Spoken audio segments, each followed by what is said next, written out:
ગુજરાતમાં ભાજપ સરકારની તાનાશાહી કેટલી વધી ગઈ છે એના તાદ્રશ ઉદાહરણ તમને મારે આજે સમજાવવા છે. દોસ્તો, એક તરફ આદિવાસી સમાજનો અવાજ અને યુવાઓનો અવાજ ચૈતરભાઈ વસાવા ને એક બાદ એક ધડાધડ અલગ અલગ ભાજપ સરકાર દ્વારા પોલીસને હાથો બનાવીને કેસ તો કર્યા, એ આપણે જોયું. એ કાચના ગ્લાસથી માંડીને હત્યાના પ્રયાસ, ત્યારબાદ વન રક્ષકના 2 વર્ષમાં સજાનું પ્રાવધાન કરી દેવું, એ કોર્ટના બહાને આવું બધુંય જોયું. હવે 29 જૂને વળી પાછું ભરૂચ કોર્ટે તેડું મોકલ્યું ચૈતરભાઈ વસાવાને જેલમાં હોવા છતાં કે પોલીસની છબી ખરડાય એવું નિવેદન. એક વખત ચૈતરભાઈએ જનતાને હેરાનગતિ ન થાય એના માટે પોલીસને કંઈક સૂચન થોડાક આકરા શબ્દોમાં કીધું હતું, તો કોર્ટને એવું લાગ્યું કે પોલીસની છબી ખરડાય એના માટેનો કેસ ચાલે તેને તેડું મોકલ્યું. તો દોસ્તો, મારે 5-6 મુદ્દા ઉપર હર્ષભાઈ સંઘવી કે જે ગુજરાતના ગૃહમંત્રી છે એને પૂછવા છે. તો ત્યારે તમારી ગુજરાત સરકારની પોલીસની શાન ક્યાં ગઈ હતી જ્યારે જેતપર કે જે મોરબી જિલ્લાના ખેડૂત આંદોલન કરે છે, ગાંધી જિંદા માર્ગ આંદોલન કરે છે, ત્યાં ઢોર માર માર્યો અને ખેડૂતોની બેન દીકરીઓના કપડાં ફાડીને રસડીને મારતા હતા. વિડીયો આખા ગુજરાતે જોયો.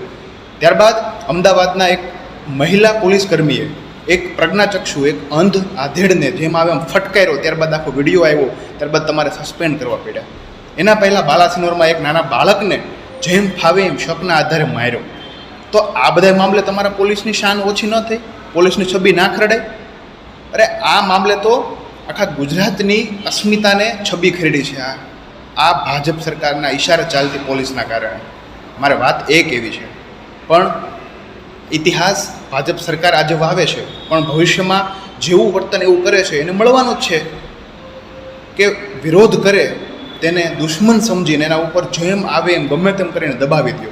ચૈતરભાઈ વસાવા આદિવાસી સમાજ માટે બોલ્યો શું, તો એને ગમે તેમ કરીને એન કે રીતે પતાવી દો, ગમે તેમ કરીને ઝીરો કરી દો અને ભાજપમાં ભેળવવાની કોશિશ કરો.